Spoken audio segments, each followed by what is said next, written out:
सभी के समर्थन का पत्र आज हमने सौंपा है और गवर्नर साहब ने श्री एकनाथ शिंदे जी को 7:30 बजे शपथ के लिए न्योता दिया है। महाराष्ट्र में पिछले साल ड्रामेटिक तरीके से हुए सत्ता परिवर्तन का आधार क्या था, इस बात पर विवाद उठ खड़ा हुआ है और सत्ता परिवर्तन की पूरी प्रक्रिया को ही सवालों के घेरे में खड़ा कर दिया गया है। आपको याद होगा कि कई दिनों तक मुंबई से गुवाहाटी तक फैली राजनीतिक हलचल के बाद उद्धव ठाकरे की सरकार चली गई थी। 30 जून 2022 को एकनाथ शिंदे ने मुख्यमंत्री पद की शपथ ली थी, पर क्या राज्यपाल भगत सिंह कोश्यारी ने शिंदे को वो जरूरी चिट्ठी दी थी जिसके बिना सरकार बनना संभव नहीं होता? ये सवाल तब पैदा हुआ जब एक आरटीआई एक्टिविस्ट ने सत्ता परिवर्तन संबंधी कागजात मांग लिए। हमारे साथ बने रहें क्योंकि हम बताएंगे कि सरकार ने क्या जवाब दिया और क्यों पूरा मामला राजनीतिक विवाद के भंवर में घूमने लग गया। ये भी जानेंगे कि क्या महाराष्ट्र की शिंदे सरकार पर कोई खतरा है। खबर में आगे बढ़े इससे पहले एक अहम जानकारी, 1 फरवरी को पेश किया जाएगा बजट और इस दिन जुड़िए खास कवरेज के लिए दी लल्लन टॉप के साथ। बजट 2023 में हाईएस्ट स्लैब रेट को घटाकर 25% किया जाएगा।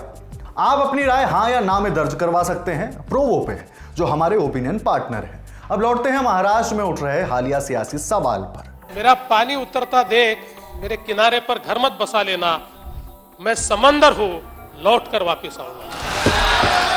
महाराष्ट्र में शिवसेना, राष्ट्रवादी कांग्रेस पार्टी और कांग्रेस की महाआघाड़ी सरकार थी। महाआघाड़ी सरकार में शहरी विकास मंत्री थे एकनाथ शिंदे। महाआघाड़ी सरकार का अभी आधा कार्यकाल ही पूरा हुआ था कि शिंदे ने शिवसेना में बगावत कर दी। शिवसेना के 39 विधायकों को लेकर शिंदे पहले गुवाहाटी पहुंचे और फिर गोवा। उद्धव ने बागी विधायकों को मनाने की कोशिश की, लेकिन बागी विधायक बीजेपी के साथ सरकार बनाना चाहते थे।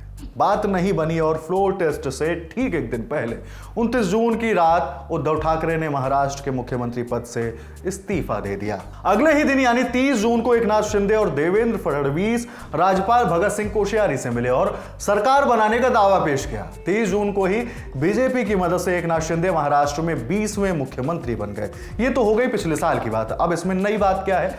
नई बात है एक आरटीआई यानी सूचना के अधिकार से मिली वो जानकारी जिसने महाराष्ट्र में शिंदे सरकार बनने की प्रक्रिया पर सवाल खड़े कर दिए हैं। दरअसल आरटीआई कार्यकर्ता संतोष जाधव ने महाराष्ट्र राजभवन से एकनाथ शिंदे और देवेंद्र फडणवीस को सरकार बनाने का न्योता दिए जाने के पत्र की तारीख और उसके डिस्पैच नंबर की जानकारी मांगी थी। इसके जवाब में राज्यपाल के सचिवालय ने कहा कि इस तरह के किसी पत्र का कोई रिकॉर्ड नहीं है और इस बारे में कोई जानकारी नहीं दी जा सकती। सरकार के जवाब के बाद विपक्षी एनसीपी के प्रवक्ता महेश भारत तापसे ने कई सवाल पूछे हैं। राज्यपाल का न्योता ना होने के बावजूद सरकार कैसे बनी? सरकार की स्थापना किसके आदेश पर हुई? मुख्यमंत्री को शपथ कैसे हुई? इस तरह अस्तित्व में आई राज्य सरकार का कोई संवैधानिक दर्जा है? एनसीपी के इन सवालों के बीच यह जानना जरूरी है कि क्या राज्यपाल के न्योते के बिना किसी राज्य में सरकार बनाई जा सकती है? तो इसका जवाब है नहीं। राज्यपाल के न्योते के बिना सरकार नहीं बनाई जा सकती है। राजनीतिक विश्लेषक अभय दुबे से हमने जानना चाहा कि सरकार बनाने की प्रक्रिया क्या होती है। सबसे पहले बहुमत के साथ पार्टी या पार्टियों के गठजोड़ राज्यपाल से मिलते हैं, बहुमत का दावा पेश करते हैं। दावे से संतुष्ट होने के बाद राज्यपाल सरकार बनाने के लिए बुलाते हैं।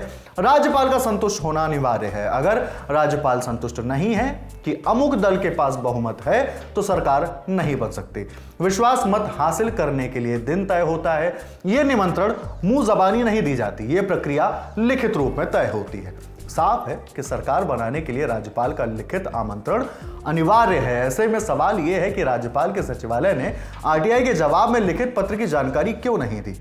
अभय दुबे मानते हैं कि कारण कुछ और रहा होगा। ऐसा नहीं हो सकता है कि बीजेपी और शिंदे गुट को सरकार बनाने के लिए राज्यपाल ने कोई सूचना ना दी हो। मुझे लगता है कि किसी तकनीकी पहलू को ध्यान में रखकर सरकार ने राज्यपाल के पत्र की जानकारी नहीं दी है। अब महाराष्ट्र के डेप्यूटी सीएम देवेंद्र फडणवीस का पूरे विवाद पर जवाब आ गया है।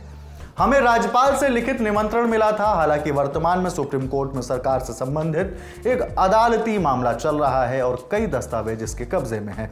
आरटीआई के जवाब में सिर्फ इतना कहा गया कि ऐसा पत्र राज्यपाल के कार्यालय के पास नहीं है। मुझे लगता है कि पत्र राज्यपाल के पास है।